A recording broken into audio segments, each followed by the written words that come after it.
Коларов и от 1973 година е окар. Произвежда 16 хиляди карти.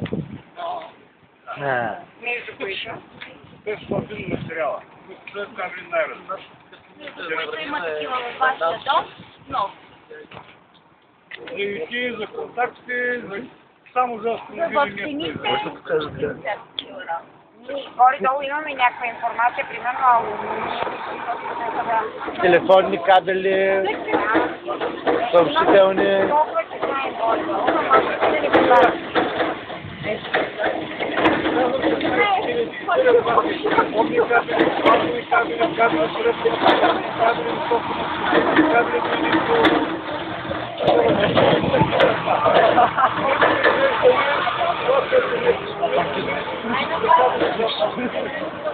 Кабели за компютърския специалности и така нататък.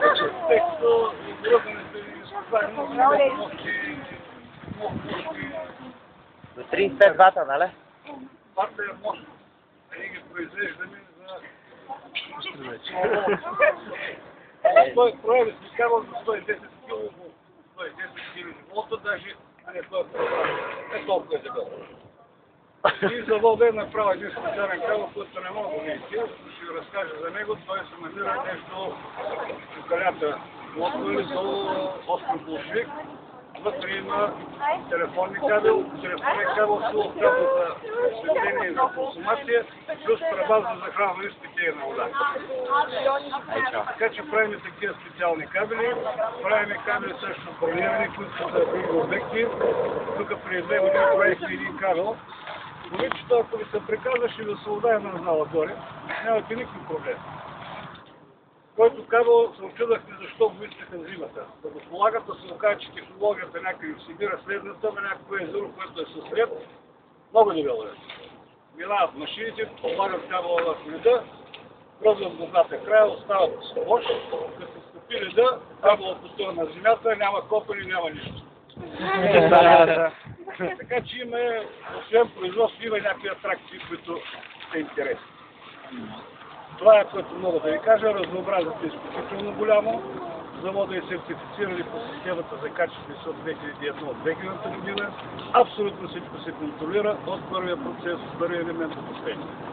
Материалите топловодящи жила са два вида с смети алумини. Сплави за сега не произвеждани. Има някакви специални кабели с алуминиева сплав. Това са заносещите въжета за проводите.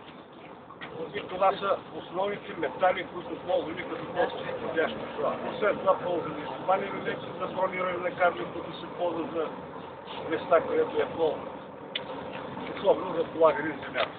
Кабели за въздушно окачване, кабели за втечни. Общо взето за мен е трудно да избереш съставите. Колко процента са сметни жести?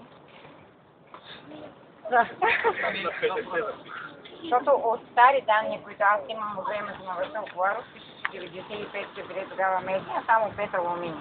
Значи наполовина. Така. Значи в момента горе-долу е 50.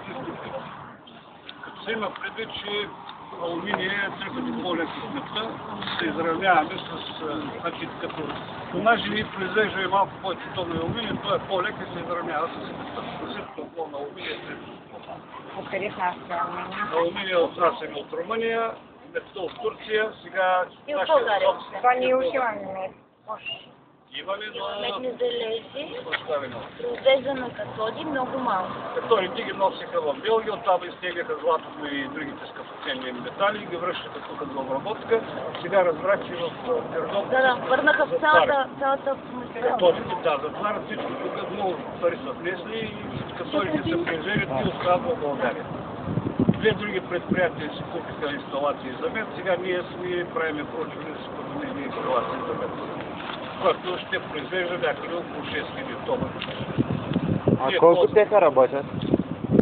Работи едно производство. Както аз го видях при медиите повече. Не ще ви кажа защо, просто момчето е резонен, не за друго, защото ние бяхме цех за изтегли, само изтегли на метали. Другият цех беше за производство на телефони и силови кабели. Третият цех беше за производство на телефони кабели с пластмасови изолация. Четвъртият цех беше за производство на шлангови кабели. Третият цех беше само линията за производство на средно напрежение и 6 силови кабели и 4 силови кабели. Сега всичко обединено в едно и се нарича производство. Няма отделно разделение на цеховете, това се прави за ляво. За времето бяха отделни стопански сметки, всеки цех случителни разходи, преразходи и така. Сега завода и сам капитал.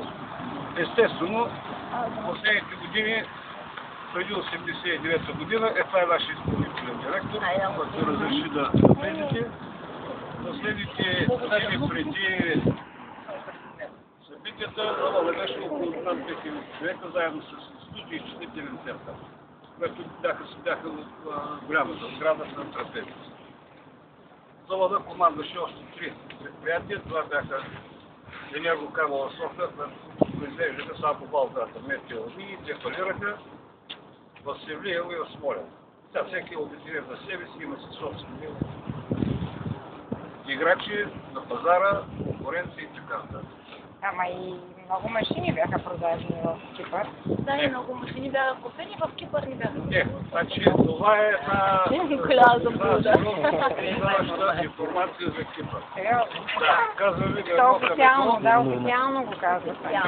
Сега вижте какво, аз съм 30 години за на 2 май направих 30 години, познавам много добре. Какво няма нищо продадено там? Значи в Кипър има едно производство, което е собственост на нашия завод, където сме закарали една или 2 или 3 машини.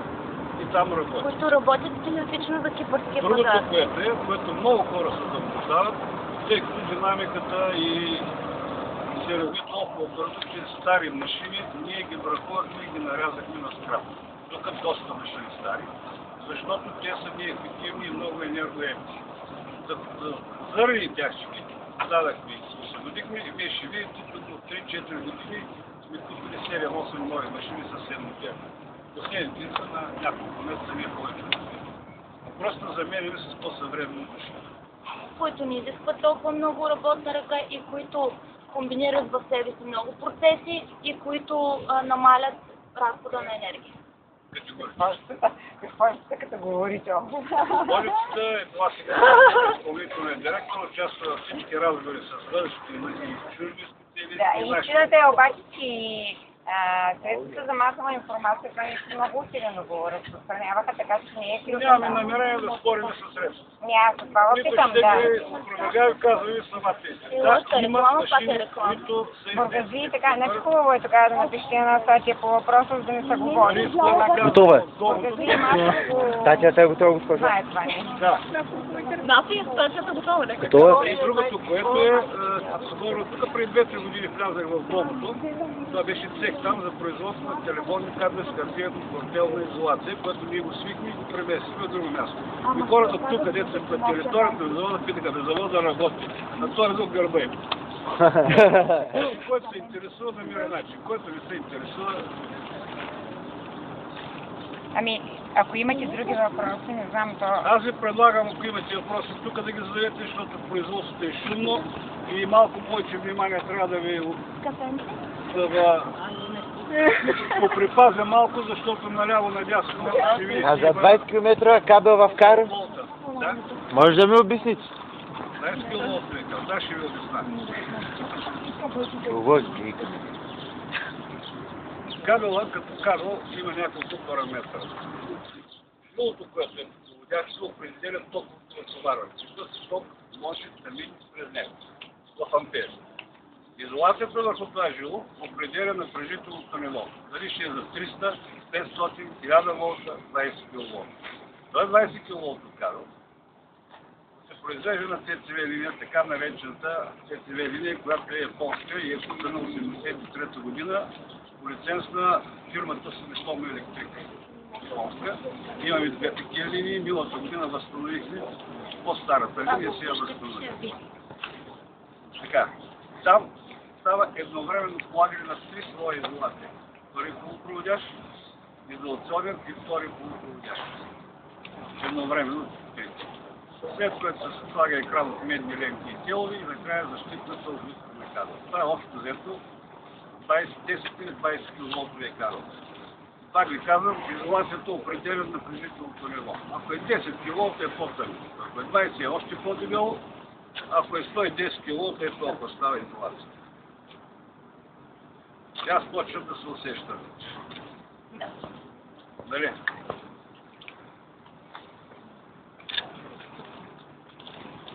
Ако не се лъжа, съм дал на баба ти един диск, погледни. Хайде, ако Така, няма... тръгваме. Благодарим ви много, както за разпределението, така и за... Много ви моля, на кут, един до друг, ако има нещо наляво, наляво, иска да ви кажа, но искате наляво, надясно, само казвам, искате да ви дам.